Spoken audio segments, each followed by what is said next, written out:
It's a beautiful day on the internet, a beautiful day for YouTube. Would you be could you be my subscriber? Look, I'm a prunette. Welcome back, little flummies. It's Danny Ray here with another fan tutorial. So I teach intro classes at festivals and spin jams a lot. And the one move that really throws off new spinners is weaves. And it definitely threw me off when I started. So we're gonna focus on that today, as you saw in the title. And weaves are the basis for a lot of intermediate and advanced level fan tricks. So you're gonna need to know how to do basic weaves.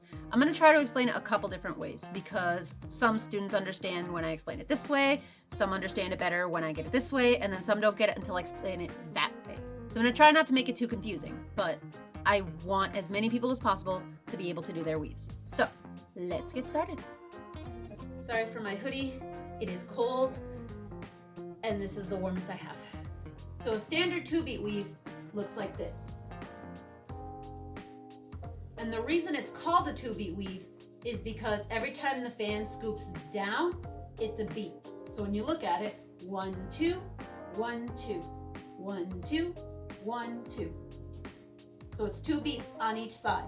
So the easiest way to get started with weaves is to kind of have your thumb pointing up, and that thumb is just going to nosedive on the opposite side. So it's going to go just like that. And then it's going to come up and over to the other side, and it's going to nosedive to the other side. So again, nosedive on the non-native side, which is the opposite side, and then on the native side, which is its own side. Cha. Pa. Pa. Pa. Pa. And it's the same thing on your left hand. Nosedive on the non-native side, nosedive on the native side. Qua. Qua. Qua. Qua. Another way to think about this is you're drawing an X in front of you. Just like that. X. X.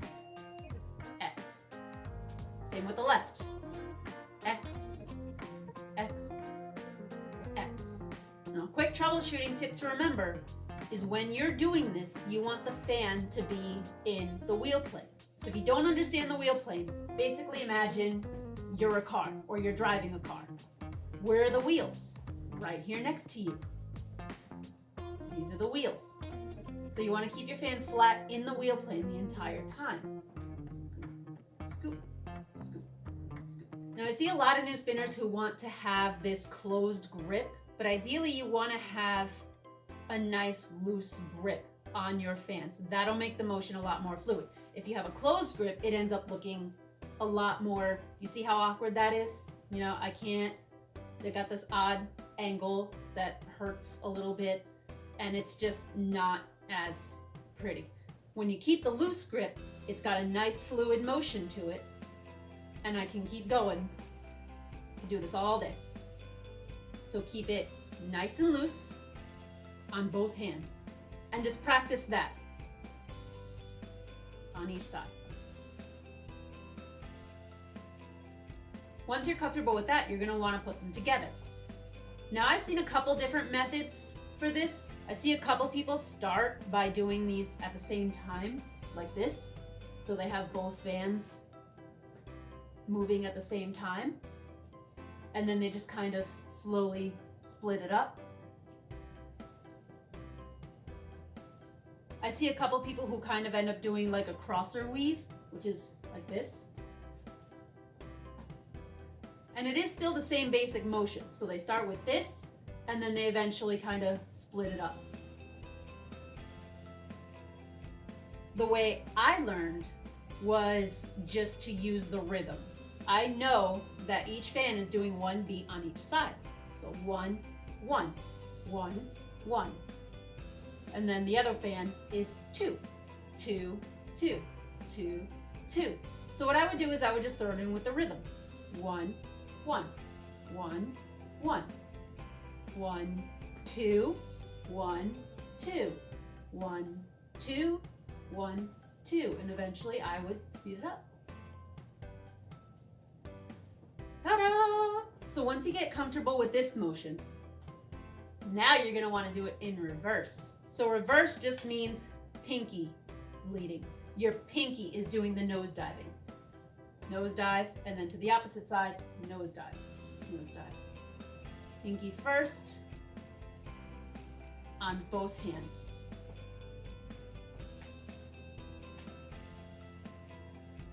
And again, you want to avoid gripping the fan super tight, and you want to just keep it loose. Now, the method you used to kind of get the forward weave, you can definitely use the same method with your pinky leading. So you can do it same time and split that up. You can do it as a crosser weave and split that up. You can do the rhythm like I was just doing. But what helped me learn reverse was a little bit tricky for me to kind of get the hang of.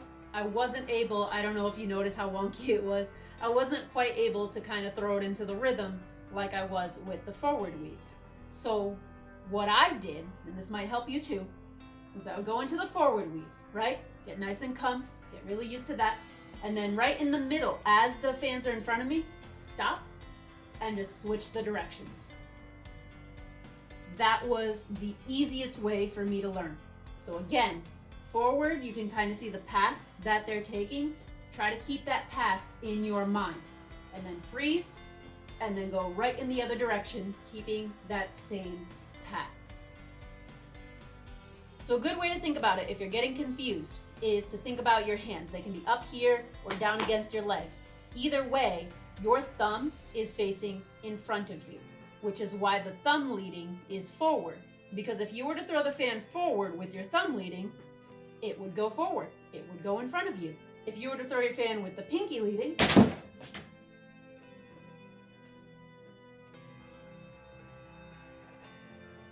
I don't know why I thought my other hand would reach that far. Apparently, I have a whole new set of unrealistic body expectations. Another thing I see a lot of new flow artists do is on the native side, they get that perfect kind of scooping motion. It's a perfect move in the wheel plane. And then when they go to the other side, they only get this far. So it looks like this. And weaves are best viewed from the side, so you can see the circles that they're making. So they do this. So it's not really all that visually appealing. So you want to make sure you're moving your whole arm across your body to get it to the other side. And in reverse, it's the opposite problem. Their non-native side is perfect. Their pinky's leading the way, but then when they come back to the native side, they want to go behind them.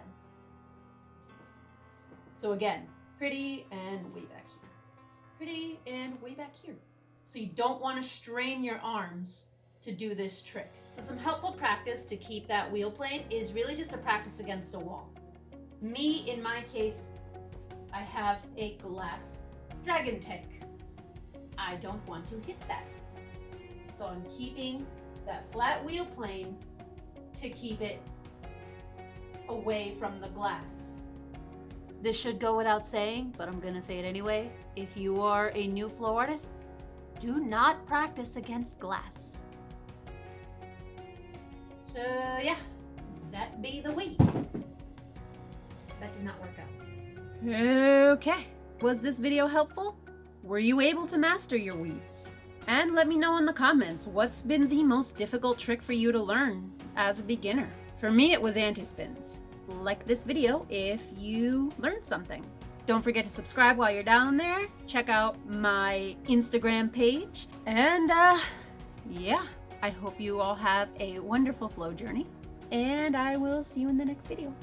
Bye.